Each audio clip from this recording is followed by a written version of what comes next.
Steffi. Thank you all. As the academic in the room, I'll start talking, and I'll try to keep it to a minimum.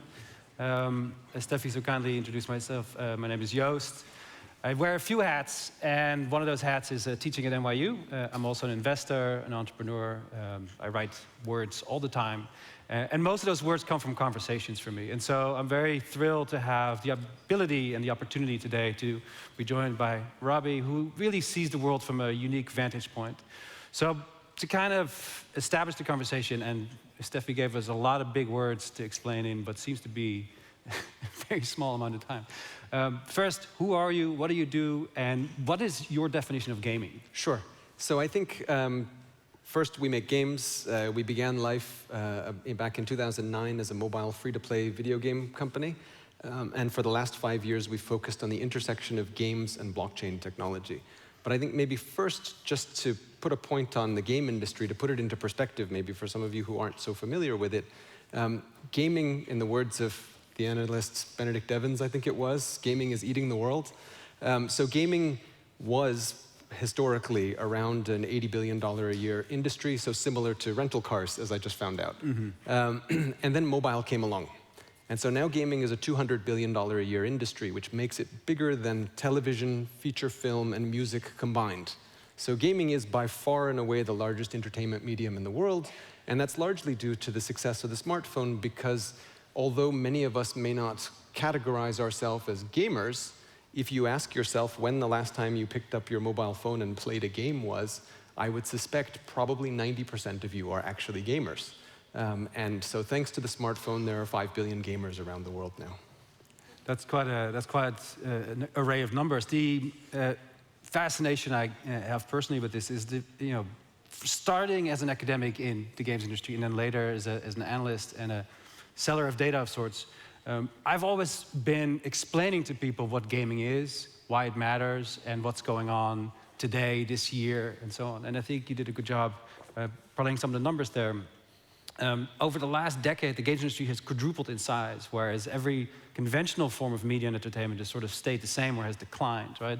The preferences of younger audiences have shifted dramatically. And to put it in perspective, most young gamers, they like to play multiplayer games. At the beginning of the pandemic, I have a 9-year-old boy at home. At the beginning of the pandemic, the idea that he would spend 6-7 hours on Zoom classes and then go into Roblox to hang out and have a birthday party with his friends seemed wildly dystopian to me, right? As a parent, I cannot eat my own dog food almost in that industry. However, I've been a convert ever since, and so now gaming has become this mainstream form of entertainment, and it's taken on this life of its own, and it changes constantly. So I look at that from an academic perspective, and I look at that from a larger cultural perspective. I wonder, so what are some of the tools that you see in your world? Like, how does it, and I know that your background is also initially from more conventional media. Like, how has that transition shifted in terms of economics? So I think I completely agree with you. I mean, I think we're seeing a move generally towards interactive entertainment. It was referred in the previous panel about streaming services and there being a cultural shift with a younger generation.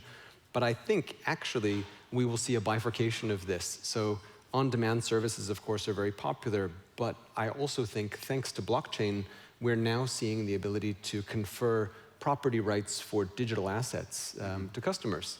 And once we do that, we then start to move away from a world that demands centralized streaming platforms, because customers and users could go back to owning their own data. They can own their own music files or video files or anything.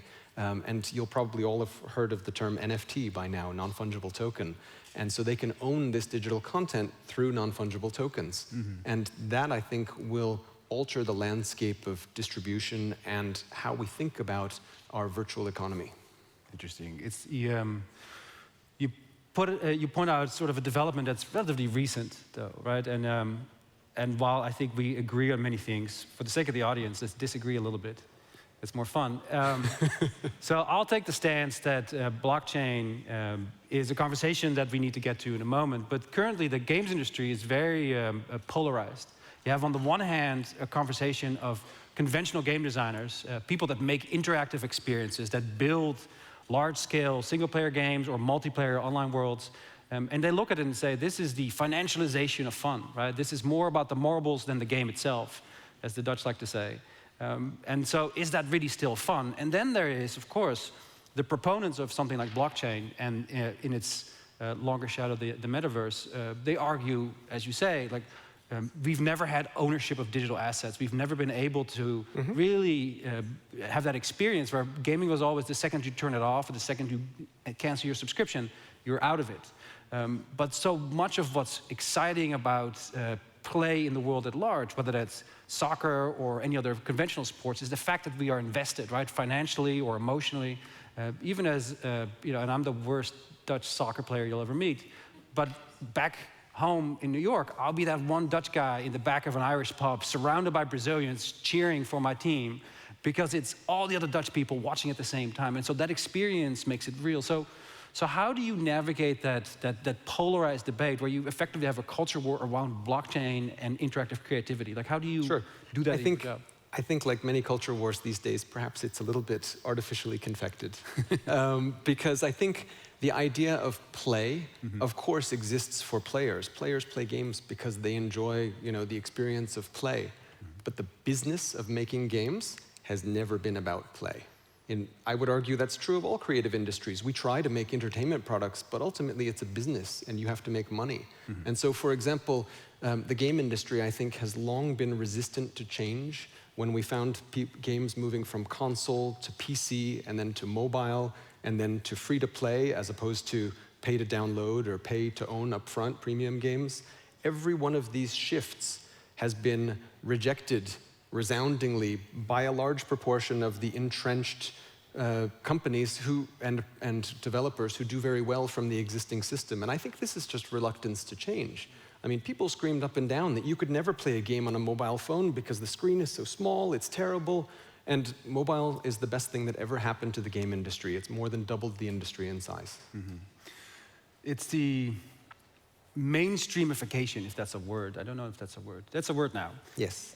What really happens is, as the games industry becomes larger, it was much easier for me to explain to my parents what I was doing all day.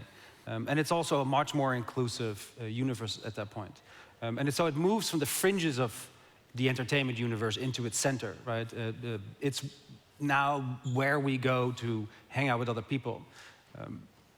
What was so nice about it, that on the fringes, it was not as regulated, it wasn't as paid attention, it didn't get as much attention from sort of the politicians and parents back in the day. And so it allows for a space where you can see a lot of innovation and new technologies emerge relatively easily because they're not, strangled by IP holders like you see in more conventional media. So your argument, it seems, that blockchain, for instance, is one of those technologies that is emerging from the fringes and moving its way in. But then I'm a little worried when I see last week, I see a huge crash in the crypto world.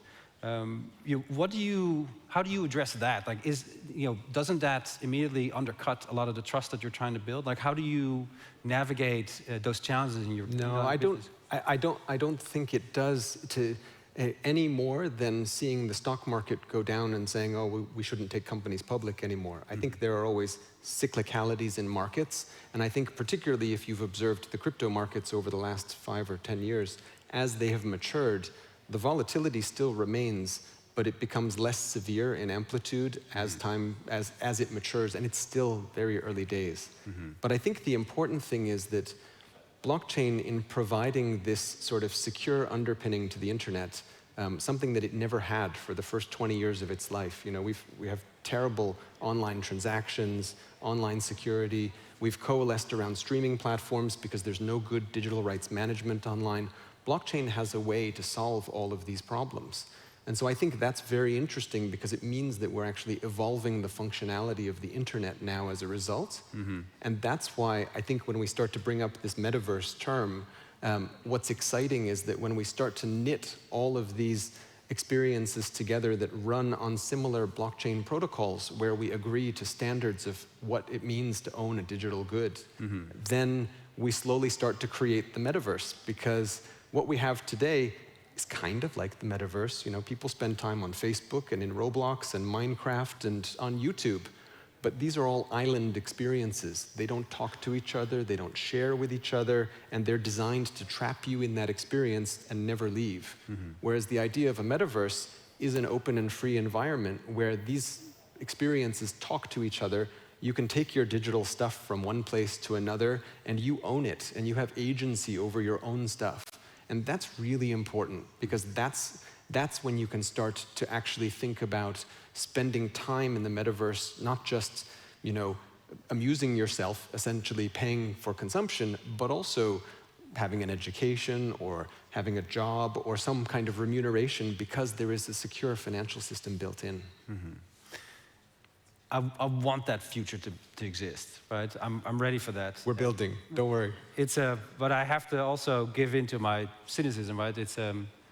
There's the optimism of the will, and then there's the cynicism of the intellect. And my career has been dotted with tremendous crises over the years. Like every 5 to 7 years, something breaks, and all the money is gone in the economy, and everybody comes to a halt, and we have to kind of recover from that. And so, which is not to harp on the crypto crash from last week, so much as to say, in many ways, you can start peeling back the layers of the evolution and of a new technology evolving into this promise, right? And the metaverse, as I understand it, is this interrelated set of pieces where companies create layers of synthetic software, of synthetic environments where we can work and play and interact with each other. And maybe then, based on what I own in this one, I can now also have access or be part of a group or have assets in another one, right? Like taking my DLD guest pass from this place to a restaurant, and I can get access there too, get a free meal. That's a great idea, right? So there is a way where we can make these worlds speak to each other. At the same time, you know, I'm curious, like, how do you, what would be the killer application here, right? And so gaming so much seems to be an onboarding tool for social media, an onboarding tool for mobile and smartphone penetration. So what's the killer app here? What does that look like? So I think first, I would caution against thinking about blockchain as purely a financial or fintech application, because I think that's where it originated, just like the internet originated as an academic network, but then we found another purpose for it. And so I think blockchain is kind of the same. It is fantastic for fintech, but nobody adopted a fintech application because they wanted to have, you know, a better banking experience. That's just not compelling for mass consumer audiences. So gaming, being the biggest entertainment medium, is how we are going to push blockchain adoption, because there are going to be compelling reasons for gaming audiences to own their stuff in games. They already pay for stuff in games, as you said. They just don't own it today. So the prospect of having two similar games, one with blockchain and one without, one where you can own stuff and one where you can't, people will choose to own stuff. I think that's just natural.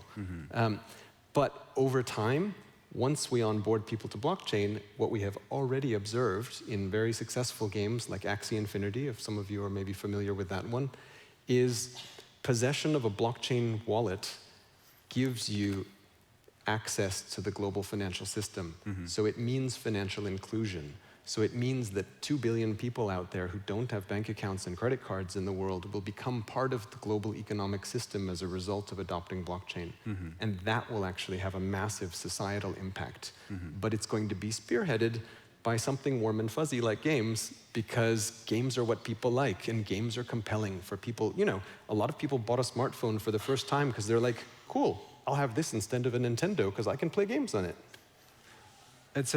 And you mentioned Nintendo. A few weeks ago, Reggie Fils-Aimé, the former CEO of Nintendo America, expressed his support for and his belief in blockchain technology, right? He too, in his way, sees lots of people play Mario Kart for hours on end, collect many, many Pokemon, and at some point, having some kind of actual ownership of that effort seems like a natural transition. So that sounds great. So the only thing that is missing then, and I say this, of course, as someone who stands in front of a classroom, who's going to build all this? And just again, to give some perspective, I looked at it, blockchain gaming and the top 15 blockchain game companies out there are valued at around $40 billion, you know, in just market value, which is a tremendous number, right? If you compare it to the 200 billion for the total industry. At the same time, they employ collectively about 700 people. So there seems to be a talent Oh, it's okay. It's more than that because we have 800. So. Oh, there you go. So how do you address that? Like, where are those people coming from? So I think they all come from traditional gaming because building the metaverse requires artwork. It requires 3D in the next iteration of the metaverse, and these are all tool sets that really predominantly exist in gaming, and to a lesser extent in feature film like CGI. But for the most part, game studios around the world all know how to use traditional game development tools, and I think those are going to be the architects of the metaverse. That sounds exciting. I want to thank you, and thank you all for coming. Thanks for answering my questions, of course. Let's take this conversation off stage, and let's keep talking, and so they can keep playing. You guys do an excellent job. Thank you so much, everyone. Thank you.